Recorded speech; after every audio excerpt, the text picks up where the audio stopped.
Recette de cheese naan aujourd'hui, mais cette fois-ci avec une version beaucoup plus rapide que celle que je vous ai déjà partagée. Donc je vous mets en barre d'infos le lien de la recette de cheese naan habituelle qui nécessite beaucoup de repos. Là, j'ai repris exactement la même recette. Finalement, j'ai fait un test en retirant la levure boulangère et en retirant les temps de repos. Et au final, j'ai obtenu de très bons résultats. Du coup, je partage avec vous cette recette. Donc on met tous les ingrédients dans le bol du robot. Donc dans l'idéal, utilisez un robot pétrin. Sinon vous pouvez faire la recette exactement de la même manière à la main. Une fois que tous les ingrédients sont mis dans le bol du robot, vous ajoutez l'eau petit à petit et vous mélangez jusqu'à ce que la pâte forme une boule. Dès que c'est le cas, vous pétrissez environ 10 minutes. Donc vous laissez le robot pétrir une dizaine de minutes jusqu'à ce que ça prenne une consistance beaucoup plus lisse et beaucoup plus souple.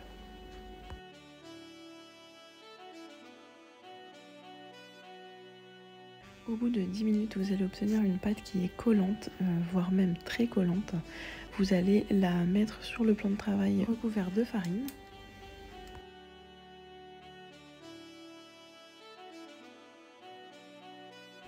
Ici, on obtient une pâte vraiment très souple.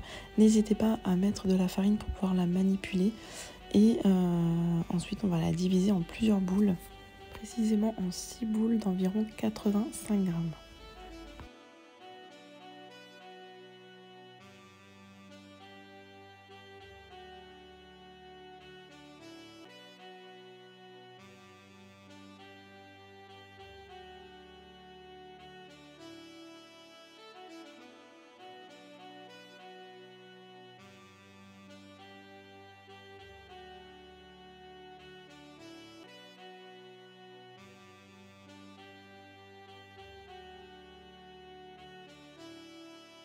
Toujours à l'aide de la farine, formez 6 belles boules et disposez-les toujours sur le plan de travail fariné pour ne pas qu'elles collent au plan de travail et qu'elles se déforment.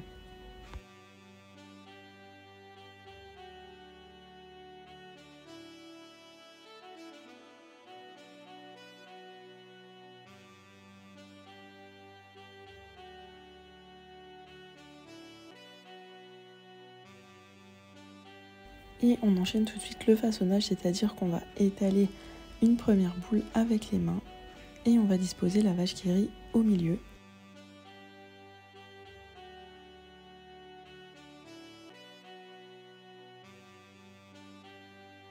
Mettez-en 2 voire 3 portions, puis refermez la boule en pinçant bien les bords pour enfermer la vache qui rit.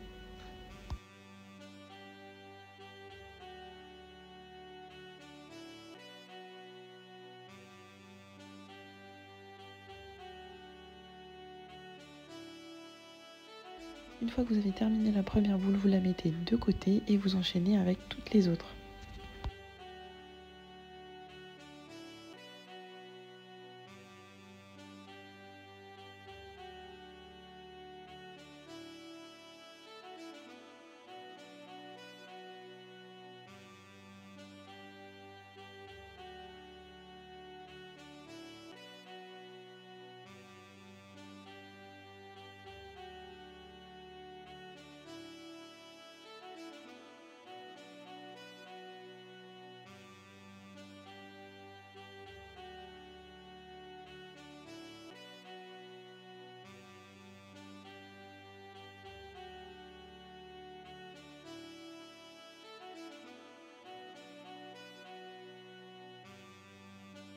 À ce stade, je vous conseille ensuite de les mettre sur un plateau fariné et de les recouvrir de film alimentaire. Vous les réservez au réfrigérateur jusqu'au moment de les déguster, c'est-à-dire que les tisanes ne doivent pas être réchauffées.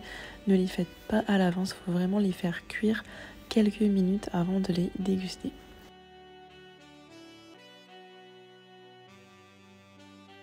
Un petit quart d'heure avant de manger, sortez votre plateau du réfrigérateur et étalez une première boule délicatement à la main sur le plan de travail fariné.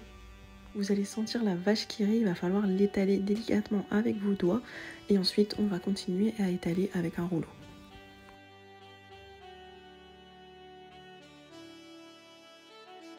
Étaler délicatement avec le rouleau, en fait je l'effleure, je le pose tout simplement et j'appuie délicatement.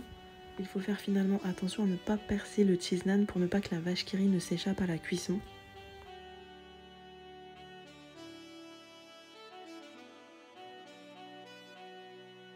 Puis faites cuire vos cheese naan dans une poêle anti-adhésive sans matière grasse. Malgré qu'il n'y a pas de levure, ils vont légèrement gonfler. Dès que vous voyez apparaître des petites bulles, retournez le cheese naan de l'autre côté. Donc vous voyez, ça prend une dorure assez rapidement, puis ça va légèrement gonfler. En gonflant comme ça, votre fromage est en train de fondre à l'intérieur et de s'éparpiller dans tout le cheese naan.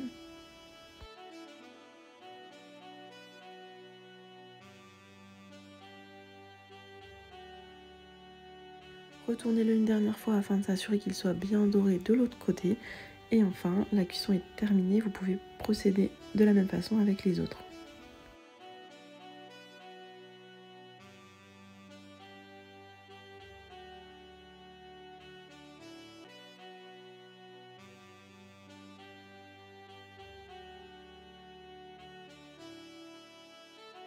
En fin de cuisson, badigeonnez-les de beurre et parsemez un peu de coriandre.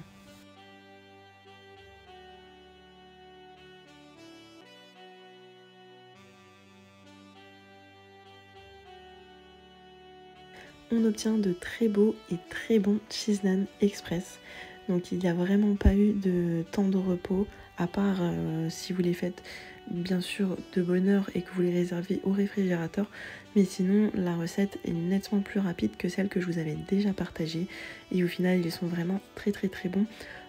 Le seul détail important, c'est qu'il faut vraiment les faire juste avant de manger pour savourer la vache qui rit qui fond à l'intérieur. Si vous les faites trop longtemps à l'avance, ensuite la vache qui rit ne va plus fondre et ce sera finalement un simple pain au fromage. Vous pouvez par exemple les utiliser pour faire des sandwichs. Donc ici j'avais mis un peu de mayonnaise, une feuille de salade, quelques boulettes de kefta et des poivrons grillés. C'était un véritable délice. N'hésitez pas à tester la recette et à m'en donner des nouvelles en commentaire. Je vous dis à bientôt pour une prochaine recette.